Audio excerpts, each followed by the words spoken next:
Anyway, nabanggit mo si President Duterte, nalapitan mo siya. Bakit senador ka ba dahil at that time? Oh, 2010. Ay, 2016. With Senator Ping. 2016, re-election lang namin. Oo. Re-election namin.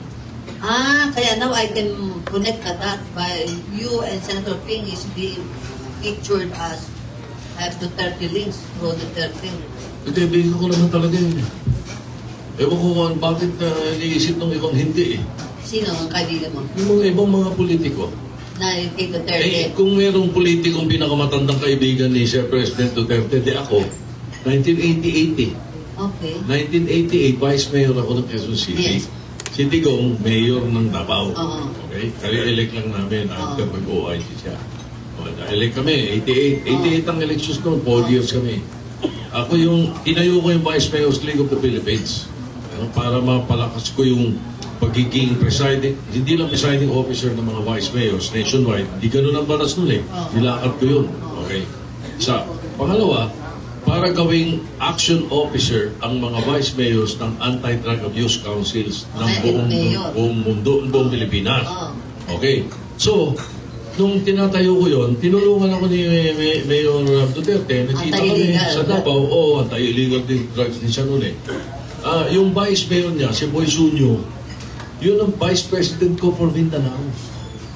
Ganon kaming kadikit nung araw. Kaya talagang... Deeply rooted ang baga. Kahit sa... Baka, tanungin mo si Mongo kung sino na ako na sa amin magkaibigan. So, if you have that... Kaibigan ko naman sila talaga. Wala naman akong problema doon. Hindi naman nakakapagtaka yun. Hindi naman dapat magtaka yung iba. Mas matanda pa akong kaibigan nitong mga politiko to kaysa kanila. Itong mga kasabay ko ngayon, mga senador, mga kasabay kong congressman. Ang kasabay ko, mga tatay nila. Sila si Rodito. Si Rodito, Albano, ng Isabela.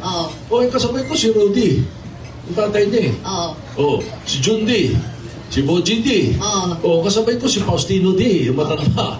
Si Governor D.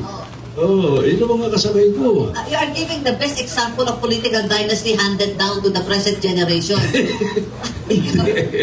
Ako? Correct. Hindi.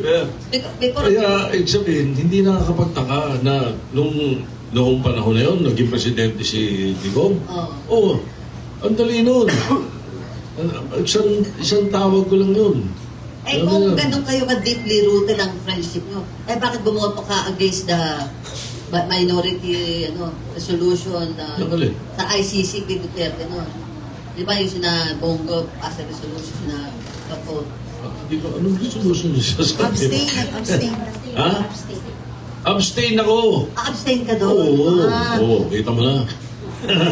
Kasi hindi naman minimension yung mga abstain eh. Hindi. Kasi nag-institutional memory yung mga present reporters na ako na, wala abstain. Paano ba voting doon? Mga present reporters, puro bata yan. Ngayon ko lang na-recall na kasi nga yung bination mo gano'n. Kaya tataka ako bakit ikaw akala ni GMA, kay Duterte ka lumapit. So mas malapit ka kay Duterte. Hindi, tsaka yun siya presidente nun eh. Siya presidente nun, nung nilapit ni Ed Manyalak yung issue. Ed Manyalak is PNOC. Dati. PNOC siya. Tapos during that time, nakaupo si Ben Lista. Ben Lista. Commander Ben Lista, naging admiral. Commander, Coast Guard ng Coast Guard yun. Panahon ni Iraq. Tapos, pagdating ni Digong, siya, PNOC. Pero di yun ang kausap namin. Kausap namin si Ed, saka si Gringo. Yes. Silang dalawa unang nag-uusap tungkol doon. Nung dinala sa amin ni Ping yung idea, sabi ko, dali natin kay Presidente. Mayroon ba kayong katayan na study that the Philippines indeed has oil reserves, untapped oil reserves, somewhere? Where you armed with that kind of study? Well, una sa lahat, belief lang. may study at ang PNOC to that effect, but I'm not private to that. What I'm saying yung akin common sense. Buong mundo, nilagyan ng Panginoon Diyos ng may oil eh. Bakit sa Pilipinas nang wala? Imposible wala. Yun ang point ko. Kaya naniniwala ako nung nilalapit nila na magkaroon ng joint exploration, gumawa ako ng appointment kay President Duterte. Okay. Sinama ko silang tatlo. Ay silang, tama, silang tatlo. Oh, sa bagay, yung tatay ni PBBM, si the late Ferdinand President Marcos, he actually started the oil explorations, di ba, sir? So, dapat, PBBM should pick up this his father's initiative before. Sana. Oh, ikaw, di ba, pagbalik din sila ngayong gabi, patawag na yun. Oh, before, nasa US na siya, have he called you up already about, because of the urgency of the matter, kailangan, pick up ng phone na, hindi mo kailangan face-to-face meeting, Oo, pwede. Pero walang tawa kapag Wala tawa. pa, wala. Okay. Nothing to effect yet. Pero since nasimula na open up mo yung political dynasty, ano ba stand mo sa political dynasty? Ay, ako naman noong araw pa, talagang I just want to make sure that there are no loopholes. That the loopholes should be plugged. Remember, I mentioned this already before nung guest tayo dito 1995 pa yan, dinidebate na namin nila Orly Mercado. Si Orly Mercado ang sponsor niya. Una-una ang sponsor niya. Kasi wala sa dynasty. Natagalan. Then, walang nangyari nga dahil nga doon sa mga problema. Tinatanong ko nung araw yun tungkol sa may stress.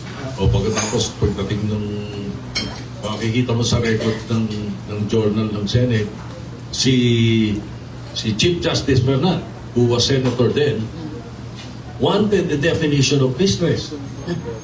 Kasi ang point namin is you will be disenfranchising the wife and everybody in the second degree of consanguinity.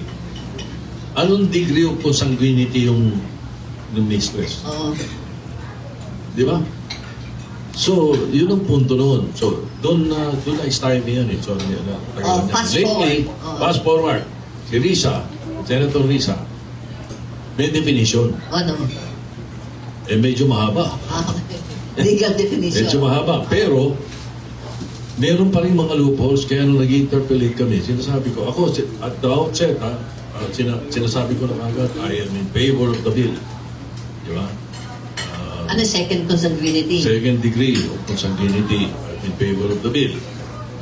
Pero, sabi ko nga, let's plug the loopholes. Let's make sure. Okay. May pinasok ko sila, sinabi particular na, friends. dinifine niya yung mistress, girlfriends, di ba? Sige, hindi pwede. Okay. Ang tanong ko ngayon, sabi ko, una, so sabihin ng girlfriend, break na sila. Pwede na siya mag-file? Pwede na siya manalo? Di ba?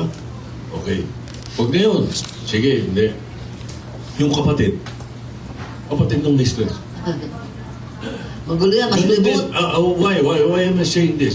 Because ang gusto nating i-address doon sa anti-political dynasty is the transfer of the influence of power. Influence of power, influence of whatever. Yun ang gusto nating maiwas di ba? So, kailangan ma-plug natin yung mga loopholes na ganyan dahil pagka ganun, dinidisenfranchise mo lang yung legitimate family members tapos mamapayagan yung mga illegal.